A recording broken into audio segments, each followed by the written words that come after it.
All right, guys, we've got baseball today. We've got franchise mode gameplay from MLB The Show 22, which just came out a couple weeks ago, and so far I'm really enjoying. Looks great, as you may be able to tell from the video, but as you can see, this is franchise.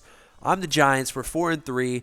We're playing the Marlins, who are 6-1, and this is the Giants' real roster outside of the fact that I created Barry Bonds because I love Barry Bonds. I wish he was in the game. It would be great if he was. I went ahead and skipped the Marlins inning or half inning in the top of the first.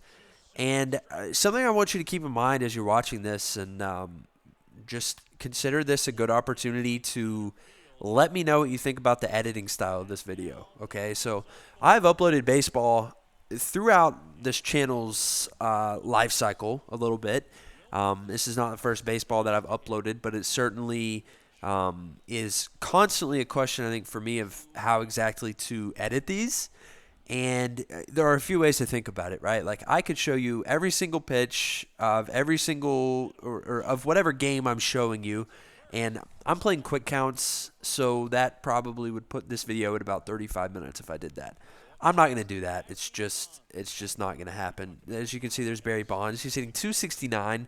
He's 99 overall, best player on my team by about 10 overall points, and somehow I'm just not having any success with him. Look at that. Last game, 0 for 4 with the strikeout. I don't know what's going on. He should be hitting a lot better than he is, but I just feel like I've gotten a lot of bad luck with him. And then on the other side, you have Brandon Belt, who's up next, hitting 364 with 4 home runs. I just think Barry, like that, I mean, that was a little late, but I've had other guys who hit a pitch like that, and it's a home run the other way. I'm just not having much success with Barry at the moment, which is unfortunate, but I hope it'll turn around. I am on dynamic difficulty. We're on Hall of Fame right now, which is the second hardest level under Legend. It goes this year. Actually, they added some more levels at the beginning of dynamic difficulty, so I think it goes like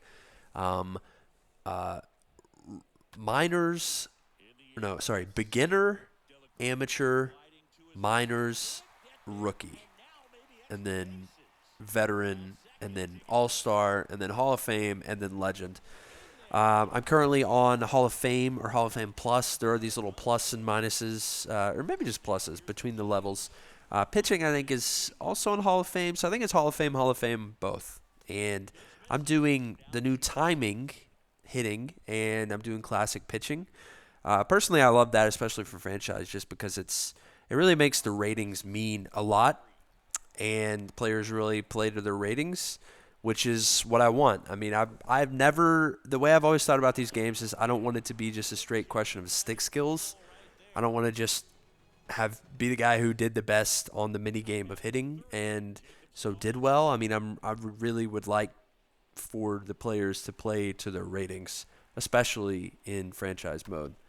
So that's the reason that I play that. And dynamic difficulty, I think, gives a really nice balance. And I've uploaded before on this channel and explained why I like dynamic difficulty, but I do like dynamic difficulty. So anyway, back to the editing question.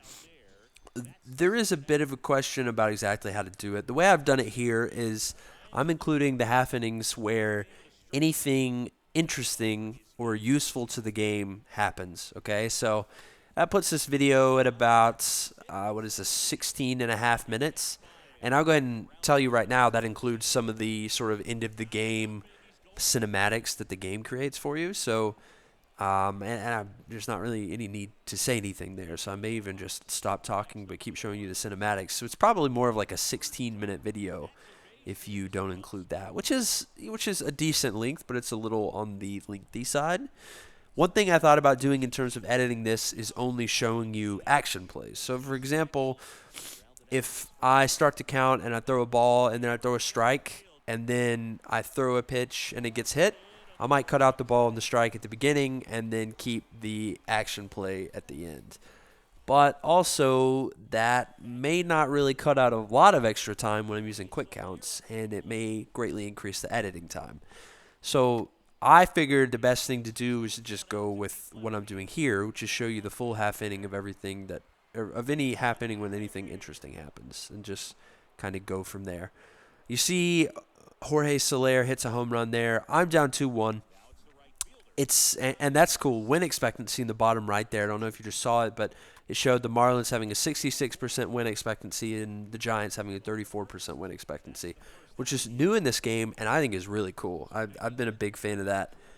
And it's kind of fun to watch it swing throughout the game as certain things happen. I mean, 66 and 34, it sounds, 2/3 and 1/3, but honestly, it's not really that far away. I mean, we're separated by 1 run in the 4th inning, and a lot can happen throughout the rest of the game. So he hits one down the line, just barely fair, and he gets the automatic double.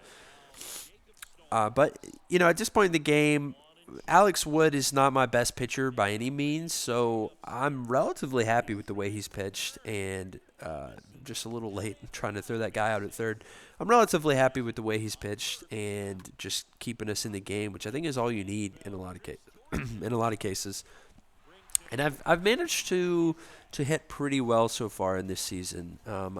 So this is what the 8th game or something like that, and I've since played 3 or 4 more past this, and I think I'm hitting really well. I mean, we've had a couple games where I've cleared 10 runs.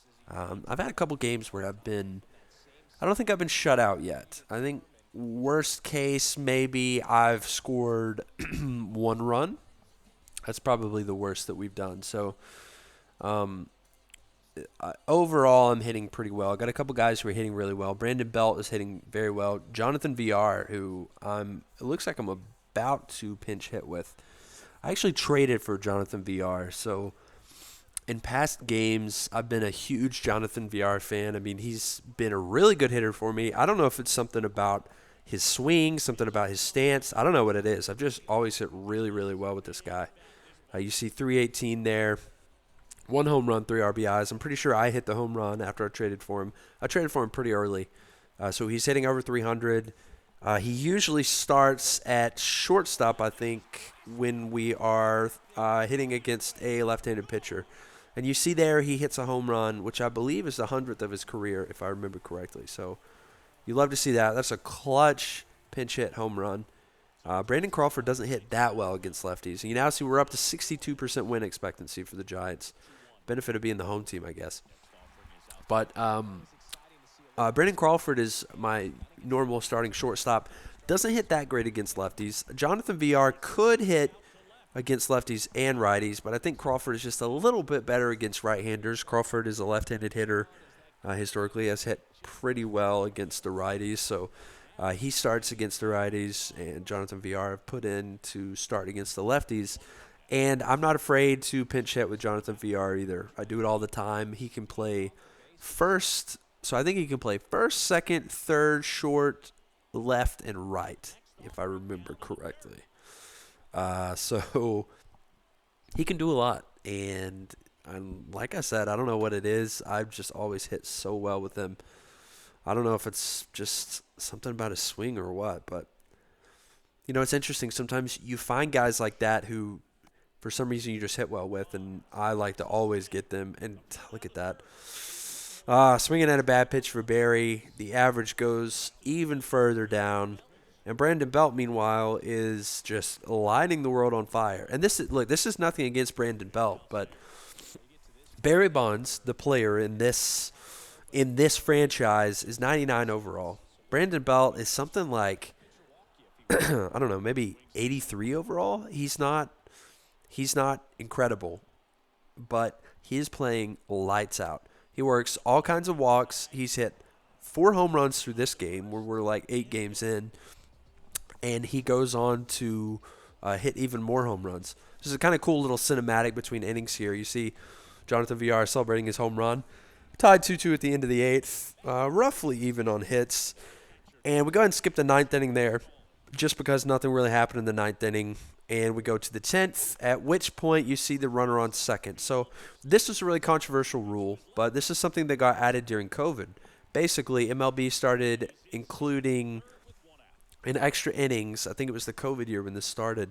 In extra innings, they would start the game with a runner, they would start extra innings with the runner on second base. And a lot of baseball purists look at this and say, this is not baseball, this is garbage, we hate this. Personally, I didn't have an issue with it. when I grew up playing baseball, that was a really common thing to do that. Whenever extra innings happened, I mean, you got to think about the context of youth baseball. I was probably 13, 14, 15, well, all the way from when I was 9 to 15. You're playing traveling ball, and they've got tournaments ongoing, and you've got games on the field all day, and you just don't have time to let the game sort of figure it out itself. So it makes sense to sort of encourage scoring a little bit by adding a runner on second. And I 100% agree with that. I immediately turned it on in the game here. I think it's great. Baseball purists hate it, but baseball purists also hate that I use quick counts, and they also hate that I use the timing hitting and classic pitching. So maybe there's a lesson in there about me not being a baseball purist. That's probably the case. I think games are too long. I think that they're too boring. I would love to see them cut down in length. So anyway, that's my little soapbox for the day. But you see here, I'm down 3-2. We've got this runner on third base. I've only got one out, so I'm feeling pretty good about this situation, even though Kurt Casale is not my best player. He's hitting ninth for a reason. He's my catcher, my everyday catcher, but I've just had zero success with him. But it looks like today in this at-bat, he will do enough. We tag up from third, and it's actually really close. I kind of thought he was out for a second. I was going to lose the game on a potential sacrifice fly from third base with a 70-speed guy, which is pretty good. I mean, it's a scale of 0 to 99, or 1 to 99, I guess. And I thought that he was going to be safe by a mile, but it was actually closer than I would have liked for it to be, but it ended up working out. We score. It's 3-3 at the end of the 10th inning, and we're going to go into the 11th inning here with another opportunity to have a runner on second base for the Marlins, and hopefully they cannot take advantage of it, because if I can stop these guys from scoring when they're starting with a runner on second base, I'm putting myself in a great position, because I then get to start my half inning with the runner on second base. They do put in John Birdie, who is incredibly quick. He's got like 97 speed or something like that, if I remember correctly. So I don't love seeing Birdie on second base, but I'm going to do everything I can to try to stop them from scoring and put myself in a great position to come through and score a run in the bottom of the 11th and get the win. So you see Bonds out there in left field catching a fly ball. I'm feeling pretty good at this point. We stranded this runner on second for now. We've got 2 outs. Jorge Soler is good, but I'm hopeful that I can get an out here and move on. Camilo Duvall is my pitcher here, and he's a closer, I think, by position. I put him in the back end of the infield, or of the bullpen. Sorry, I could have gotten him at home if I'd not cut that off, if I'd just sent it all the way to the plate. Marlins now have an 84% win expectancy, but that doesn't account for the fact that I'm going to have a runner on second at the start of the next inning. So hopefully I'll be a little better off than they think I will be. But once again, we are down by 1 run going into the bottom of the 11th inning. You see John Birdie come in for the Marlins in center field full time, and he's a fast dude, remember, so that probably limits what I can get away with hitting the ball towards center field, but we're going to work with it. Wilmer Flores up to the plate. This guy has really not hit well at all. I would love to trade him. He's one of those guys that his attributes are not bad, but I just absolutely cannot hit with him to save my life. Absolutely cannot to save my life. So you see Barry Bonds come up here. He's got a 3-1 count. He typically does get pretty good counts in quick counts just because he's got great vision. So we get a walk there for Barry Bonds, which is big. But honestly, I would have preferred for him to get a meatball to hit and hit a home run there. But unfortunately, it wasn't to be the case there. But we do have Brandon Belt coming up to the plate. And as I've mentioned previously, Brandon Belt is absolutely lighting it up for me. He is just tearing the cover off the ball every single day. So I'm hopeful that he can do something good here. Or at the very least, work a walk, and maybe we can find a way to get a run in. So staying alive here just a little bit, 2-2. You can see the bar is sort of favoring the Marlins, sort of next to the score there. It's more blue than it is brown or black. But Belt gets one on the inside half of the plate. Technically probably would have been a ball if I'd taken it, but he absolutely crushes it. It's a 3-run home run.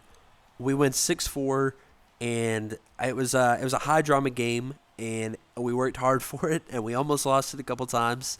But at the end of the day, what matters is you score more runs than the other guys. And here we did, in fact, score more runs than the other guys. So you see this cool little cinematic here at the end of the game as they celebrate the walk-off. You see the cameraman there, all the players. So just a cool cinematic there. And it looks great. The game looks great. Cinematics are great. So, just cool to kind of trigger this at the end of the game and watch it happen. And you'll see a little replay here. It's a replay of the home run, the 3-run home run to win the game. It was way inside, man, but he yanked it. Or I yanked it, I guess. It might have been a splash hit. I don't know. Did it get out of the stadium? Let's watch it closely here. Over the fence, obviously. Yep, looks like it went all the way. It was a splash hit into McCovey Cove. So, very cool. Again, it's a shame it wasn't Bonds, but hey, we'll take it however we can get it. So, yeah, a little bit more cinematic here at the end, but 6-4 win. I feel like I stole that one. We were out hit, but we are leading the series. I'll be back with more of this. I'll let you enjoy some of the post-game cinematics here.